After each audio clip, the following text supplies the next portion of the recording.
ഗൗതം ഗംഭീറെ അപ്പൊ എങ്ങനെ പറഞ്ഞത് ചെയ്ത് കാണിക്കാനുള്ള സമയമായിട്ടുണ്ട്. നിങ്ങൾ കമന്ററി ബോക്സിൽ ഇരുന്നപ്പോഴത്തേന് ഇന്ത്യയുടെ കോച്ചുമാരെയും ഇന്ത്യയുടെ ക്യാപ്റ്റന്മാരെയൊക്കെ ഒരുപാട് വിമർശിച്ചിട്ടുണ്ടായിരുന്നു. ഇന്ന് അതേ കർമ്മ നിങ്ങൾക്കെതിരെ തിരിച്ചടിക്കുക. ഇന്ന് ഓരോരുത്തര് നിങ്ങൾക്കെതിരെ വിരൽ ചൂണ്ടുകയാണ്. ഇന്ന് നോക്കുവാണെങ്കിൽ ട്വിറ്ററിൽ നിങ്ങളാണ് ട്രെൻഡ്. എന്താണെന്ന് അറിയാമോ? നിങ്ങളെ ചവിട്ടി പുറത്താക്കാൻ. നിങ്ങളെ ചവിട്ടി പുറത്താക്കിയിട്ട് ഇന്ത്യൻ ക്രിക്കറ്റ് ടീമിനെ രക്ഷിക്കാനാണ് ഇന്ന് ആൾക്കാർ ട്വീറ്റ് ചെയ്യുന്നത്. ആ ഒരു സ്ഥിതിയിലോട്ട് ഇന്ത്യൻ ക്രിക്കറ്റിനെ നിങ്ങൾ കൊണ്ടെത്തിച്ചു. നിങ്ങൾ പറഞ്ഞ വല്ല ഡയലോഗുകൾ ഓർമ്മയുണ്ടോ നിങ്ങൾക്ക്? നിങ്ങൾ വലിയ വലിയ ഡയലോഗുകൾ അടിക്കുമായിരുന്നു നിങ്ങൾ കമന്ററി ബോക്സിൽ ഇരുന്നപ്പോഴത്തേക്ക്. നിങ്ങൾക്ക് രവിശാസ്ത്രി ഇഷ്ടമല്ലായിരുന്നു, നിങ്ങൾക്ക് സുനിൽ ഗവാസ്കറിനെ ഇഷ്ടമല്ലായിരുന്നു, നിങ്ങൾ മാത്രമേ ഉള്ളായിരുന്നു രാജ്യസ്നേഹി, ബാക്കിയുള്ളവരെല്ലാം രാജ്യദ്രോഹികളായിരുന്നു. അതൊക്കെ പോട്ടെ, നിങ്ങൾ ഇന്ത്യൻ ക്രിക്കറ്റ് ടീമിന്റെ കോച്ച് ആയപ്പോഴത്തേന് മൈറ്റി ബംഗ്ലാദേശിനെ നിങ്ങൾ പരാജയപ്പെടുത്തിയായിരുന്നല്ലോ ടെസ്റ്റില്. അപ്പൊ നിങ്ങളൊരു ഡയലോഗ് അടിച്ചായിരുന്നു, ഒരു ദിവസം കൊണ്ട് 400 റൺസ് കണ്ടെത്തണം, 2 ദിവസം കൊണ്ട് ഒരു ടെസ്റ്റ് ഡ്രോ ആക്കാൻ കഴിയണം. Can you do it? ഈ ടെസ്റ്റ് നിങ്ങൾ 400 റൺസ് ഒന്നും കണ്ടെത്തണ്ട, ഡ്രോ ആക്കി WTCയിലോട്ടുള്ള ഒരു ഹോപ്പിനെ അവശേഷിപ്പിക്കാൻ നിങ്ങൾക്ക് കഴിയുമോ? ഒരു പരാജയം ഒഴിവാക്കാൻ നിങ്ങൾക്ക് കഴിയുമോ? 2000 നമ്മൾ സൗത്ത് ആഫ്രിക്കയ്ക്കെതിരെ സീരീസ് തോൽക്കുന്നത്, 2025 ഈ സീരീസ് നമ്മൾ തോക്കുവോ അതോ വൈറ്റ് വാഷ് ആവുമോ? നിങ്ങളിൽ ഉത്തരവുണ്ടോ? നിങ്ങൾ ഒരുപാട് സംസാരിക്കുന്ന വ്യക്തിയായിരുന്നല്ലോ കമന്ററി ബോക്സിൽ ഇരുന്നപ്പോഴത്തെ. ഇപ്പൊ എന്താ നിങ്ങൾക്ക് സംസാരിക്കാൻ കഴിയാതെ പോകുന്നത്? ഇപ്പൊ നിങ്ങളെ വിമർശിക്കുമ്പോൾ എന്താ നിങ്ങൾക്ക് കൊള്ളുന്നത്? അഷ്റഫ് റാണെ എന്തിന്റെ അടിസ്ഥാനത്തിലാണ് ടീമിലോട്ട് എടുത്തതെന്ന് ചോദിക്കുമ്പോൾ നിങ്ങൾക്ക് എന്തിനാ കൊള്ളുന്നത്? ഇന്ത്യൻ ടീമിന്റെ ക്യാപ്റ്റനെ ഞാൻ കൂട്ടുന്നില്ല. ഇന്ത്യൻ ടീമിന്റെ 2 ക്യാപ്റ്റന്മാരും ഡെമ്മിയാണ്. നിങ്ങളാണ് എല്ലാം തീരുമാനിക്കുന്നത്. 2 ഡെമ്മി ക്യാപ്റ്റൻ ഉണ്ട്, T20യിലും ടെസ്റ്റ് ക്രിക്കറ്റിലും ODIയിലും. രണ്ടുപേരും ഡെമ്മിയാണ്. ഈ ടീമിനെ സെലക്ട് ചെയ്തത് നിങ്ങളാണ്. ഇപ്പോഴത്തെ പ്ലേയിങ് 11-ൽ വെച്ചിട്ട് നാളെ ഈ ടെസ്റ്റ് കുറഞ്ഞത് ഇന്ത്യക്ക് ഡ്രോ ചെയ്യാൻ കഴിയുമോ? നിങ്ങൾ എന്തിന്റെ അടിസ്ഥാനത്തിലാണ് ഈ 2 വർഷം ഇന്ത്യൻ ടീമിനെ നയിച്ചത്? നിങ്ങൾ എന്താണ് ഇന്ത്യൻ ടീമിൽ ചെയ്തത് ഈ 2 വർഷം? 30 പ്ലേയേഴ്സിനെ നമ്മൾ പരീക്ഷിച്ചു. 30 പ്ലേയേഴ്സ് ഈ 2 വർഷത്തിന്റെ ഇടയ്ക്ക് വെച്ചിട്ട് ഇന്ത്യൻ ടീമിൽ വന്നു പോയി. അന്നിട്ട് നമ്മുടെ ട്രാൻസിഷൻ പീരീഡ് കഴിഞ്ഞില്ല അല്ലേ? ട്രാൻസിഷൻ പീരീഡ് നടന്നുകൊണ്ടേയിരിക്കുക, എക്സ്പെരിമെന്റുകൾ നടന്നുകൊണ്ടേയിരിക്കുക. എക്സ്പെരിമെന്റ് റിസൾട്ട് എന്താണെന്ന് അറിയാമോ? ഇന്ത്യ തോറ്റു. 2022 ശേഷം പുജാരയും രഹാനെയും ഇന്ത്യൻ ടീമിൽ കളിച്ചിട്ടില്ല. ട്രാൻസിഷൻ പീരീഡ് കഴിഞ്ഞിട്ടില്ലായിരുന്നോ ചീഫ് സെലക്ടറായ അജിത് അഗാക്കറെ? ഡൊമസ്റ്റിക് ക്രിക്കറ്റിനകത്ത് പ്ലേയേഴ്സ് ഒന്നും ഇല്ലായിരുന്നോ ടെസ്റ്റ് ക്രിക്കറ്റിലോട്ട് കൊണ്ടുവരാൻ വേണ്ടി? ഇന്ത്യൻ ബാറ്റ്സ്മാൻമാര് കുൽദീപ് യാദവിന്റെ പുറയിൽ പോയി ഒളിച്ചിരിക്കുക. അയ്യോ കുൽദീപ് യാദവ് എങ്ങനെങ്കിലും ഒന്ന് രക്ഷിക്കും, എങ്ങനെങ്കിലും ഞങ്ങളെ ഒന്ന് രക്ഷിക്കും, ഈ ദിവസം എങ്ങനെങ്കിലും ഒന്ന് കഴിഞ്ഞു കൂട്ടി താ. കുൽദീപ് യാദവ് പറഞ്ഞു, സിമ്പിളാണ്, ഫ്ലാറ്റ് പിച്ചാണ്, ഞാൻ പോയി കൊട്ടി നിൽക്കാം. ഇന്നും വന്ന് കൊട്ടി നിന്നു. നൈറ്റ് ബാറ്റ്സ്മാൻ വരേണ്ടതായിട്ട് വന്നു. 20 മിനിറ്റിനുള്ളിൽ ഇന്ത്യയുടെ 2 ഓപ്പണർമാരെയും സൗത്ത് ആഫ്രിക്ക മടക്കി അയച്ചു. ഇന്ന് നോക്കുവാണെങ്കിൽ ഇന്ത്യ രാവിലെ മുതൽ വൈകിട്ട് വരെ ബോൾ ചെയ്തു. സൗത്ത് ആഫ്രിക്ക ഒന്ന് ഓൾ ഔട്ട് ആക്കാൻ കഴിഞ്ഞില്ല. അവസാനം നിതീഷ് കുമാർ റെഡ്ഡിയെ കൊണ്ടുവരേണ്ടതായിട്ട് വന്ന് ബോൾ ചെയ്യിപ്പിക്കാൻ യശസ്വി ജയ്സ്വാളിനെ ഷെയ്ൻവോൺ ആക്കി മാറ്റി KL രാഹുലിനും കൂടെ ബോളിംഗ് കൊടുത്തുവിടായിരുന്നു. എന്നിട്ട് ആ ഋഷഭ് പന്ത് ആ ഗ്ലൗസ് ഒക്കെ ഊരിയിട്ട് KL രാഹുലിനോട്ട് കൊടുത്തിട്ട് ഋഷഭ് പന്ത് വന്ന് ബോൾ ചെയ്യണമായിരുന്നു, ഔട്ടാക്കി കാണിച്ചു തരണമായിരുന്നു സൗത്ത് ആഫ്രിക്കയെ. സൗത്ത് ആഫ്രിക്ക നിങ്ങളെ ട്രോൾ ചെയ്താൽ നിങ്ങൾക്ക് മനസ്സിലായില്ലല്ലേ? ലോകം മൊത്തം കളിയാക്കി, അയ്യോ സൗത്ത് ആഫ്രിക്ക മണ്ടത്തരം കാണിക്കുന്നത്. അവർ പറഞ്ഞു വെയിറ്റ്, WTC ചാമ്പ്യന്മാരാ, ഞങ്ങൾക്കറിയാം ഈ ടെസ്റ്റ് എവിടെ പിടിക്കണം, എപ്പം പിടിക്കണം, എങ്ങനെ ജയിക്കണം. അവർ പറഞ്ഞു വെയിറ്റ്, അല്പം സഫർ. അവർ 20 മിനിറ്റിനുള്ളിൽ 2 പേരെ മടക്കി അയച്ചിട്ട് ഇന്ത്യയുടെ 2 ഓപ്പണർമാരെ, 2 ഹോപ്പായിരുന്നു. KL രാഹുൽ എന്ന് പറഞ്ഞ വൻമതിലായിരുന്നു. യശസ്വി ജയ്സ്വാളിനെ കൂട്ടി 200 റൺസ് അടിക്കാൻ കഴിവുള്ള ഒരു ബാറ്റ്സ്മാൻമാരെ മടക്കി വിട്ടിട്ട് അവർ പറഞ്ഞു ഞങ്ങൾ കറക്റ്റാ, ഞങ്ങൾക്കറിയാം ഇവരെ എപ്പോൾ എടുക്കണം, എവിടെ വെച്ച് എടുക്കണം എന്നുള്ളത്. ബാവുമ കാണിച്ചു തന്നു. വെറുതെ അല്ല WTC ഫൈനലിൽ കളിച്ചത്, മൈറ്റി ഓസ്ട്രേലിയ തോൽപ്പിച്ചത് വെറുതെ അല്ല. നമ്മുടെ പ്രിപ്പറേഷൻ എന്തുമായിരുന്നു? നമ്മൾ ഓസ്ട്രേലിയയിൽ എക്സ്പെരിമെന്റ് ചെയ്യുമായിരുന്നു. സൗത്ത് ആഫ്രിക്ക പാകിസ്ഥാനിൽ ടെസ്റ്റ് കളിക്കുമായിരുന്നു. സൗത്ത് ആഫ്രിക്കയുടെ A ടീം ഇന്ത്യയിൽ വന്നിട്ട് ടെസ്റ്റ് കളിക്കുമായിരുന്നു. ഇതാണ് നമ്മളും അവർ തമ്മിലുള്ള വ്യത്യാസം. നമ്മൾ വൈറ്റ് ബോൾ ക്രിക്കറ്റിനെ ഏറ്റവും ഇഷ്ടപ്പെടുന്നത്. നമുക്കിപ്പോൾ അടുത്ത വർഷം IPL ഉണ്ട്. ക്രിക്കറ്റിലെ അമേരിക്കയാണ് നമ്മൾ, അത്രയ്ക്ക് സമ്പന്നമാണ് കേട്ടോ. പക്ഷെ ടാലന്റ് പരിശോധിക്കുമ്പോഴേ ഡൊമസ്റ്റിക് ക്രിക്കറ്റിൽ നിന്ന് തുടങ്ങാം. ഇപ്പൊ ലാസ്റ്റ് നടന്ന എമർജിംഗ് സ്റ്റാർസ് ഏഷ്യ കപ്പിനകത്ത് ബംഗ്ലാദേശിനോട് പരാജയപ്പെട്ടു, പാകിസ്ഥാനോട് പരാജയപ്പെട്ടു ഇന്ത്യയുടെ A ടീം. സൂപ്പർ ഓവറിനകത്ത് 1 റൺസ് കണ്ടെത്താൻ ഇന്ത്യയുടെ ഡൊമസ്റ്റിക് പ്ലേയേഴ്സിന് കഴിഞ്ഞിട്ടില്ല, ഇന്ത്യയുടെ IPL പ്ലേയേഴ്സിന് കഴിഞ്ഞിട്ടില്ല. ഇന്ത്യക്ക് പുറത്തോട്ട് പോകുമ്പോഴത്തേന് സ്ലോയിഷ് ആയിട്ടുള്ള പിച്ചിൽ പെർഫോമൻസ് നമ്മൾ കണ്ടല്ലോ. സോ ഇതാണ് ഇന്ത്യയുടെ ഡൊമസ്റ്റിക്കിന്റെ സ്ട്രക്ചർ. ഇപ്പൊ എല്ലാവരും ബ്ലെയിം ചെയ്യുന്നത് ഗൗതം ഗംഭീറിനെ, ചീഫ് സെലക്ടറിനെ, BCCI ആണ്. പക്ഷേ ഇതിന്റെ ഇടയ്ക്ക് ഇന്ത്യൻ പ്ലേയേഴ്സ്, ഇന്ത്യയുടെ ബാറ്റ്സ്മാൻമാർ സൈലന്റ് ആയിട്ട് ഡ്രസ്സിംഗ് റൂമിൽ ഇരിക്കുന്നത് മറക്കരുത് കേട്ടോ. ഒരുപാട് ഇന്ത്യയുടെ ബാറ്റ്സ്മാൻമാർ, ഇന്ത്യയുടെ ബോളർമാർ സൈലന്റ് ആയിട്ട് ഇരിക്കുക. എല്ലാം ഗൗതം ഗംഭീറിന്റെ മണ്ടയിലോട്ട് ഇട്ട് കൊടുത്തിട്ട്, എല്ലാം അജിത് അഗാക്കറിന്റെ മണ്ടയിലോട്ട് ഇട്ട് കൊടുത്തിട്ട് അവർ സേഫായിട്ട് ഇപ്പോഴും ഇന്ത്യയുടെ ഡ്രസ്സിംഗ് റൂമിൽ ഇരിപ്പുണ്ട്. നാളെ ഇൻ കേസ് ഗൗതം ഗംഭീർ പുറത്തേക്ക് പോകും, നിങ്ങൾ ഡൊമസ്റ്റിക് ക്രിക്കറ്റിൽ നിന്ന് ഒരു പ്ലേയേഴ്സിനെ കൊണ്ടുവരുമായിരിക്കാം. പക്ഷെ എന്ത് ഉറപ്പുണ്ട്? ഇന്ന് വന്നിട്ട് സ്റ്റബ്സും ഡിസോഴ്സിയും കാണിച്ചു തന്നു എങ്ങനെയാണ് സ്പിന്നിനെതിരെ കളിക്കേണ്ടതെന്ന്. ഈ പിച്ചിൽ ഡ്രൈവ് ചെയ്യാൻ പറ്റത്തില്ല, ഫുൾ ഷോട്ട് കളിക്കാൻ പറ്റത്തില്ല, സ്ക്വയർ കട്ട് കളിക്കാൻ പറ്റത്തില്ല. ഈ പിച്ചിൽ സ്പിന്നർക്കെതിരെ കളിക്കാൻ പറ്റുന്ന ഏറ്റവും സേഫ് ആയിട്ടുള്ള ഷോട്ട് എന്ന് പറഞ്ഞാൽ റിവേഴ്സ് സ്വീപ്പ് ഷോട്ട്. ഈ 2 ഷോട്ടുമാണ് ഈ പിച്ചിൽ കളിക്കാൻ പറ്റുന്നത്.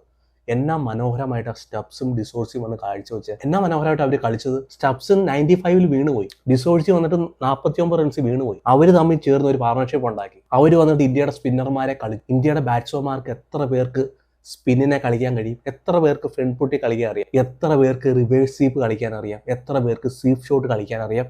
ഇങ്ങനെയുള്ള ഒരു ഫ്ലാറ്റ് പിച്ചിൽ അൺഈവൻ ബൗൺസ് വരുന്ന ലോ ക്യാരി വരുന്ന ഒരു പിച്ചിൽ എത്ര പേര് കളിക്കും ആ ഒരു ഷോട്ട്. ഡിസോഴ്സിയും സ്റ്റബ്സും പറയുക, ഞങ്ങൾ നിങ്ങളെ കണ്ടാ പഠിച്ചേ, നിങ്ങളുടെ സീനിയേഴ്സിനെ കണ്ടാൽ ഞങ്ങൾ പഠിച്ച ഈ ഷോട്ടൊക്കെ. അല്ലാതെ സൗത്ത് ആഫ്രിക്കയിൽ എവിടെയാണ് ഈ ഷോട്ട് ഇരിക്കുന്നത്? സൗത്ത് ആഫ്രിക്കയുടെ പേസും മൗൺസും വരുന്ന പിച്ചിൽ ഈ ഷോട്ടാണ് കളിക്കാൻ പറ്റുമോ? അവരുടെ പ്രിപ്പറേഷൻ നോക്കിക്കേ, അവർ കളിക്കുന്ന ഷോട്ട് നോക്കിക്കേ. 549 എന്ന് പറഞ്ഞ ഒരു ലീഡ് ഇന്ത്യയുടെ മുമ്പിലോട്ട് വെച്ചു കൊടുത്തു. 5 വിക്കറ്റ് അവശേഷിക്കേ, 5 വിക്കറ്റ്.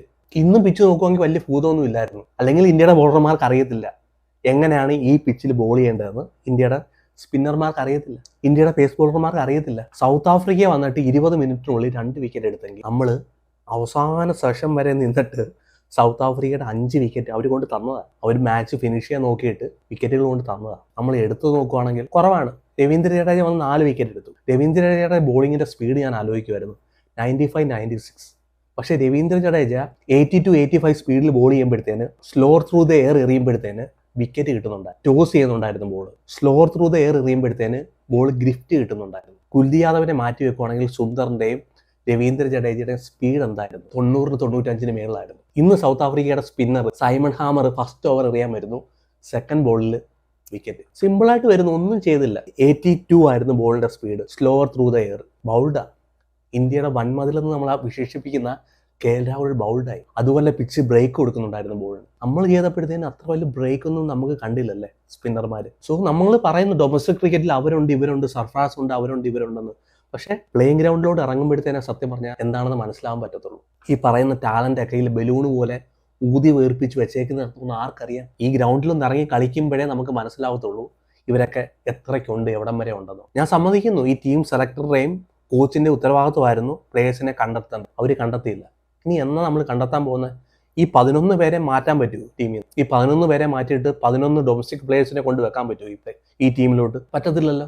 ടീമിലുള്ള ആരെ നമ്മൾ സെലക്ട് ചെയ്യും? ഞാൻ ഇപ്പോഴും പറയുന്നു, ഇന്നത്തെ വാക്ക് ഞാൻ ഇപ്പോഴും റിപ്പീറ്റ് ചെയ്യുന്നു, സുന്ദർ ഒഴിച്ച് വേറെ ആരെ ഒരു ടെസ്റ്റ് പ്രോപ്പർ പ്ലെയറെ ഞാൻ കാണുന്നില്ല ഈ ഒരു പിച്ചിൽ കളിക്കാൻ. ഇന്ത്യൻ സാഹചര്യത്തിൽ സ്പിന്നർമാർക്കെതിരെ കളിക്കാൻ പറ്റുന്ന ഒരു നല്ലൊരു ബാറ്റ്സ്മാനെ ഈ ഒരു ടീമിൽ ഞാൻ കാണുന്നില്ല. മേ ബി രവീന്ദ്ര ജഡേജ, ഇംഗ്ലണ്ടിന് നല്ലൊരു പെർഫോമൻസ് ഉണ്ടായിരുന്നു രവീന്ദ്ര ജഡേജയ്ക്ക്. പക്ഷേ ഇവിടത്തേക്ക് വരുമ്പോഴത്തേന് ഒരു പ്രോപ്പറായിട്ടുള്ള ഒരു ബാറ്റ്സ്മാൻ ടെസ്റ്റ് പ്ലെയറിനെ ഞാൻ കാണുന്നത് സുന്ദറാണ്. അതിനപ്പുറത്തേക്ക് പോകുമ്പോഴത്തേന് 80-85 വെസ്റ്റ് ഇൻഡീസ് ഇതുപോലെയായിരുന്നു, വലിയ പീക്കിലായിരുന്നു അവർ. നമ്മൾ അത്രയ്ക്കൊന്നും എത്തിയില്ലെങ്കിലും നമുക്കൊരു അഹങ്കാരം ഉണ്ടായിരുന്നു, നമുക്ക് ഒരുപാട് ബെഞ്ച് സ്ട്രെങ്ത് ഉണ്ടെന്ന്. ബുംറയും സിറാജും അങ്ങോട്ട് മാറിക്കഴിഞ്ഞാൽ ഇന്ത്യയുടെ പേസ് ബോളർമാരുടെ സ്ട്രെങ്ത് എന്താ? ആരാണ് ബുംറയ്ക്ക് ശേഷം, സിറാജിന് ശേഷം ഇന്ത്യയുടെ പേസ് ബോളിങ്ങിനെ നയിക്കുന്നത്? കമ്പോജാണോ? 120-125 സ്പീഡിലാണ് ഇംഗ്ലണ്ടിൽ വന്ന് ബോൾ ചെയ്തത്. അക്ഷിത് റാണയാണോ ഇന്ത്യയുടെ അടുത്ത മെയിൻ ബോളർ? അതോ കൃഷ്ണയാണോ ഇന്ത്യയുടെ അടുത്ത മെയിൻ ബോളർ? ചീഫ് സെലക്ടറായ അജിത് അഗാക്കറെ ഡൊമസ്റ്റിക് ക്രിക്കറ്റിലോട്ട് പോകുമെന്ന് പറയുമ്പോഴത്തേന് നിങ്ങൾ സ്വയം പോകണം ഡൊമസ്റ്റിക് ക്രിക്കറ്റിലോട്ട്. അവിടെ പോയി നോക്കണം ആരെങ്കിലും ഉണ്ടോയെന്ന്. നട്ടലുള്ള ഒരുത്തനുണ്ടോ ഈ പിച്ചിൽ വന്ന് കളിക്കാൻ പറ്റിയ ഏതെങ്കിലും നട്ടലുള്ള ഒരുത്തനുണ്ടോ ഡൊമസ്റ്റിക് ക്രിക്കറ്റിൽ? നിങ്ങൾ പോയി കണ്ടെത്തണം. നിങ്ങൾ വിരാട് കോഹ്ലിയെ റിട്ടയർമെന്റ് ചെയ്യിപ്പിക്കാൻ നടക്കുക, നിങ്ങൾ രോഹിത് ശർമ്മയെ റിട്ടയർമെന്റ് ചെയ്യിപ്പിക്കാൻ നടത്തുക, നിങ്ങൾ സഞ്ജു സാംസന്റെ നിറം നോക്കിയാണ് നിങ്ങൾ ടീമിലോട്ട് എടുക്കുന്നത്. ഹാർദിക് പാണ്ഡ്യ ആയിരുന്നു ഇന്ത്യയുടെ അടുത്ത ക്യാപ്റ്റൻ. എന്തുകൊണ്ട് ഹാർദിക് പാണ്ഡ്യ ഇന്ത്യയുടെ അടുത്ത ക്യാപ്റ്റൻ ആയില്ല? നിങ്ങളുടെ ചെൽപ്പടിക്ക് നിൽക്കത്തില്ല ഹാർദിക് പാണ്ഡ്യ. സൂര്യകുമാർ ഒരു മോശം ക്യാപ്റ്റൻ അത് ഞാൻ പറയുന്നില്ല, ഈസ് ബെസ്റ്റ് ക്യാപ്റ്റൻ. പക്ഷെ സൂര്യകുമാർ യാദവ് മുംബൈ ഇന്ത്യൻസിന്റെ ക്യാപ്റ്റൻസ് ലിസ്റ്റിൽ പോലും ഇല്ലായിരുന്നു. എന്തുകൊണ്ടാണ് ഇന്ത്യൻ ടീമിന്റെ ക്യാപ്റ്റൻ ലിസ്റ്റിൽ നിന്ന് ഹാർദിക് പാണ്ഡ്യ എന്ന് പറഞ്ഞൊരു വ്യക്തി മാറിപ്പോയത്? എന്ത് ബേസിന്റെ അടിസ്ഥാനത്തിലാണ് ഹാർദിക് പാണ്ഡ്യക്ക് ഇന്ന് ഇന്ത്യൻ ടീമിന്റെ ക്യാപ്റ്റൻ ആവാതെ പോയത്? കഴിവില്ലാഞ്ഞിട്ടാണോ? കഴിവില്ലെങ്കിൽ ഇന്ന് അയാൾ ടീമിൽ ഉണ്ടാവാൻ പാടില്ല. ഇന്ന് ഹാർദിക് പാണ്ഡ്യ ഇല്ലെങ്കിൽ 2023 വേൾഡ് കപ്പ് നമുക്ക് ജയിക്കാൻ കഴിയുന്നില്ല. ഹാർദിക് പാണ്ഡ്യ ഇല്ലെങ്കിൽ ആസ്ട്രേലിയയിൽ പോയിട്ട് ഒരു ODI സീരീസ് ജയിക്കാൻ ഇന്ത്യക്ക് കഴിഞ്ഞില്ല. നിങ്ങൾ രോഹിത് ശർമ്മയും വിരാട് കോഹ്ലിയും റിട്ടയർമെന്റ് ചെയ്യിപ്പിക്കാൻ നടക്കുന്നു. രോഹിത് ശർമ്മയും വിരാട് കോഹ്ലി ഇല്ലായിരുന്നെങ്കിൽ ആസ്ട്രേലിയയിൽ വൈറ്റ് ബോൾ ക്രിക്കറ്റിൽ ODIയിൽ നമ്മൾ വൈറ്റ് വാഷ് ആവേണ്ടതാ. അവരാണ് നെഞ്ചും വിരിച്ച് നിന്ന് ജയിപ്പിച്ചത്. എവിടെ ടാലന്റ്? ഡൊമസ്റ്റിക് ക്രിക്കറ്റ് എന്ന് പറയുന്നത് എവിടെ ടാലന്റ്? ഒരു 10 പേരെ കൊണ്ട് നിർത്തി കാണീര്, ഒരു 10 പേസ് ബോളർമാരെ കൊണ്ട് നിർത്തി കാണീര്. എന്നിട്ട് രോഹിത് ശർമ്മയും വിരാട് കോഹ്ലി നിങ്ങൾ ഡൊമസ്റ്റിക് ക്രിക്കറ്റിലോട്ട് പറഞ്ഞു വിടും. സ്പിന്നർമാർക്കെതിരെ കളിക്കാൻ കഴിയുന്ന ഒരു 4 ബാറ്റ്സ്മാൻമാരെ കൊണ്ട് നിർത്തി കാണീര്. ഇന്ത്യയിൽ കളി ജയിപ്പിച്ച് കാണീര്. നിങ്ങൾ ഈ വർണ്ണം നോക്കിയും കളർ നോക്കിയും ജാതി നോക്കിയും പേര് നോക്കിയും ടീമിനെ സെലക്ട് ചെയ്യുന്ന പരിപാടി നിർത്ത്.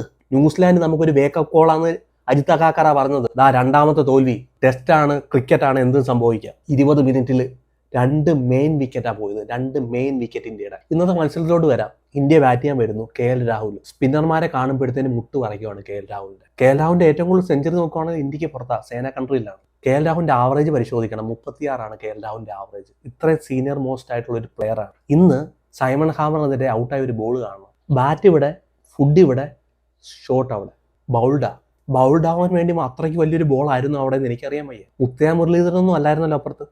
സൈമൺ ഹാമർ അല്ലായിരുന്നു, ഒരു സൗത്ത് ആഫ്രിക്കയുടെ ബോളർ അല്ലായിരുന്നു. KL രാഹുൽ ഈ സീരീസ് നോക്കുവാണെങ്കിൽ കേശവ് മഹാരാജിന്റെ മുമ്പിൽ വീഴുന്നു. KL രാഹുൽ ഈ സീരീസ് നോക്കുവാണെങ്കിൽ സൈമൺ ഹാമറിന്റെ മുമ്പിൽ വീഴുന്നു. എന്ത് വിശ്വസിച്ച് ഇന്ത്യയിൽ KL രാഹുലിനെ നിങ്ങൾ ബാക്ക് ചെയ്യും? എന്ത് വിശ്വസിച്ച് KL രാഹുലിനെ നിങ്ങൾ ഇന്ത്യയിൽ ബാക്ക് ചെയ്യും? KL രാഹുലിനെക്കാട്ടി ഇത്രയും വലിയ ടെക്നിക്കൽ സ്കില്ല് ആർക്കെങ്കിലും ഉണ്ടോ? ഡിസോഴ്സിക്ക് KL രാഹുലിനെക്കാട്ടി വലിയ ടെക്നിക്കൽ സ്കില്ലുണ്ടോ? എനിക്ക് തോന്നുന്നില്ല. എന്തേ ഇന്ത്യയുടെ ബാറ്റിംഗ് കോച്ചിന് ഇത് ശ്രദ്ധിക്കാൻ കഴിയാതെ പോകുന്നത്? നിങ്ങൾ ഇന്ത്യൻ പ്ലേയേഴ്സിനെ ബ്ലെയിം ചെയ്യാൻ പറയുമല്ലേ മീഡിയയുടെ മുമ്പിൽ പോയിട്ട്? ഇന്ത്യയുടെ ബാറ്റിംഗ് കോച്ച് പറയാം ബ്ലെയിം ഇന്ത്യയുടെ ബാറ്റ്സ്മാൻമാരെ, ഗൗതം ഗംഭീറിനെ അല്ല ബ്ലെയിം ചെയ്യേണ്ടത്. നിങ്ങൾ അവിടെ ബ്ലെയിം ചെയ്യാൻ പറയുമ്പോൾ നിങ്ങളെ ബ്ലെയിം ചെയ്യുവാണ്. നിങ്ങളുടെ ജോലി എന്തായിരുന്നു? 3 നേരം കിട്ടുന്നുണ്ടല്ലേ, മാസം പോക്കറ്റിലോട് വരുന്നുണ്ടല്ലേ, അത് മതി. KL കളിച്ചാൽ എന്താ, കളിച്ചില്ലെങ്കിൽ എന്താ. യശസ്വി ജയ്സ്വാൾ ഈ സീരീസിൽ 3 വട്ടമാണ് മാർക്കോ യാൻസിനെതിരെ ഔട്ടാവുന്നത്. 3 പ്രാവശ്യം ലെഫ്റ്റ് ഹാൻഡർക്കെതിരെ ഔട്ടാവുന്നു. അതായത് ഔട്ട്സൈഡ് ഓഫ് സ്റ്റമ്പിൽ, ഫോർത്ത് സ്റ്റമ്പിൽ വരുന്ന ബോൾ സ്ക്വയർ കട്ട് ചെയ്യാൻ പോകുമ്പോഴത്തേന് കോഡ് ബിഹാൻഡ് ആയിട്ടാണ് ഔട്ടാവുന്നത്. ഇവിടെ മാത്രമല്ല, അങ്ങ് സൗത്ത് ആഫ്രിക്കയിലും ബർഗർ ഉണ്ടായിരുന്നു. ബർഗറിനെതിരെ ഔട്ടായി, മാർക്കോ യാൻസിനെതിരെ ഔട്ടായി. സൗത്ത് ആഫ്രിക്കയിൽ 5 വിക്കറ്റാണ് ലെഫ്റ്റ് ഹാൻഡർക്കെതിരെ പോയത്. ഇവിടെ വരുമ്പോഴത്തേന് 2 ടെസ്റ്റിൽ നിന്ന് 3 വട്ടം മാർക്കോ യാൻസന്റെ കയ്യിൽ നിന്ന് ഔട്ടാവുന്നു. ടെക്നിക്കൽ ഫെയിലിയർ ആണ്. ഇത് തിരുത്തുന്ന ആരാ? ഫസ്റ്റ് ബോൾ മുതൽ അടിച്ച് കളിക്കാൻ കഴിയുന്ന ഒരു ബാറ്റ്സ്മാനെ ടെക്നിക്കൽ ഫെയിലിയർ ഇതുവരെ തിരുത്താൻ കഴിഞ്ഞില്ല. ഔട്ട്സൈഡ് ഓഫ് സ്റ്റമ്പിൽ പോകുന്നൊരു ബോൾ സ്ക്വയർ കട്ട് ചെയ്യാൻ പോകുമ്പോഴത്തേന് കോഡ് ബിഹാൻഡ് ആയിട്ട് അല്ലെങ്കിൽ സ്ലിപ്പിന്റെ കയ്യിൽ കൊടുത്തിട്ട് ഔട്ടാവുന്ന യശസ്വി ജയ്സ്വാളിനെ തിരുത്താൻ ഇന്ത്യൻ ടീമിൽ ഇന്നൊരു കോച്ചില്ല, ഒരു ബാറ്റിംഗ് കോച്ചില്ല. ബാറ്റിംഗ് കോച്ച് പറയാം ബ്ലെയിം ഇന്ത്യൻ ബാറ്റ്സ്മാൻ, അല്ലാതെ ഗൗതം ഗംഭീറിനെ അല്ല ബ്ലെയിം ചെയ്യേണ്ടത്. സായി സുദർശൻ വരുന്നത് 2 പ്രാവശ്യമാണ് കേശവ് മഹാരാജിന്റെ കയ്യിൽ നിന്ന് രക്ഷപ്പെട്ടത്. സായി സുദർശന്റെ റെക്കോർഡ് പരിശോധിക്കുകയാണെങ്കിൽ ലെഫ്റ്റ് ഹാൻഡ് സ്പിന്നർമാർക്കെതിരെ വളരെ മോശം. ഒന്നീ ലെഗ് ബിഫോർ ആവും, അല്ലെങ്കിൽ മിഡ് വിക്കറ്റിന്റെ കയ്യിൽ അടിച്ചു കൊടുത്ത് ഔട്ടാവും. ഇതാണ് സായി സുദർശൻ കാണിച്ചുകൊണ്ടിരിക്കുന്നത്. ഇതാണ് ഇന്ത്യയുടെ ബാറ്റിംഗ് എന്ന് സംഭവിച്ചത്. ഇനി ഇന്ത്യക്ക് വേണ്ടത്, ഇപ്പൊ ഇന്ത്യയുടെ കയ്യിലുള്ള സ്കോർ 27 റൺസ്, 2 വിക്കറ്റ് പോയിട്ടുണ്ട്. നാളെ ഞാൻ ഈ സ്കോർ ചേസ് ചെയ്യാനൊന്നും പറയുന്നില്ല. ഇത് നാളെ ഒരു 3 സെഷൻ കളിച്ച് ഈ സീരീസ് ഒന്ന് ഡ്രോ ആക്കാൻ കഴിയുമോ? 2027 WTC പോയിന്റിൽ അല്പമെങ്കിലും ഹോപ്പ് വെക്കാൻ കഴിയുമോ നമുക്ക്? അല്പമെങ്കിലും ഹോപ്പ്. ഇനിയും ഈ ടെസ്റ്റ് ജയിപ്പിക്കാൻ കഴിവുള്ള 2 പ്ലെയറാണ് എൻ്റെ ഒരു ഓർമ്മയിലുള്ളത്. ഋഷഭ് പന്തിനെ കൊണ്ട് കഴിയും. ഋഷഭ് പന്ത് പല പ്രാവശ്യം ചെയ്ത് കാണിച്ചിട്ടുണ്ട്. പക്ഷെ ഋഷഭ് പന്തിന്റെ ഈ സീരീസിലെ ഫോം കാണുമ്പോഴത്തേന് പറ്റുമെന്ന് തോന്നുന്നില്ല. പിന്നെ കഴിയുമെങ്കിൽ സുന്ദറിനും രവീന്ദ്ര ജഡേജയും കൂടെ ചേർന്നാണ് ഈ ടെസ്റ്റിനെ പാതി വരെയെങ്കിലും കൊണ്ടെത്തിക്കാൻ കഴിയേണ്ടത്. അവർക്ക് ചെയ്ത് കാണിക്കാൻ പറ്റുമോ? നിതീഷ് കുമാർ റെഡ്ഡിയെ ഈ ടീമിലോട്ട് എടുത്ത് ജസ്റ്റിഫൈ ചെയ്യുന്ന ഒരു ബാറ്റിംഗ് നിതീഷ് കുമാർ റെഡ്ഡിയുടെ ബാറ്റിൽ നിന്ന് വരുമോ? നാളെ ഒരു വൈറ്റ് വാഷ് ഒഴിവാക്കി തരാൻ ഈ GG ഇറക്കി കഴിയുമോ എന്ന് മാത്രമേ ഞാൻ ചോദിക്കൂ.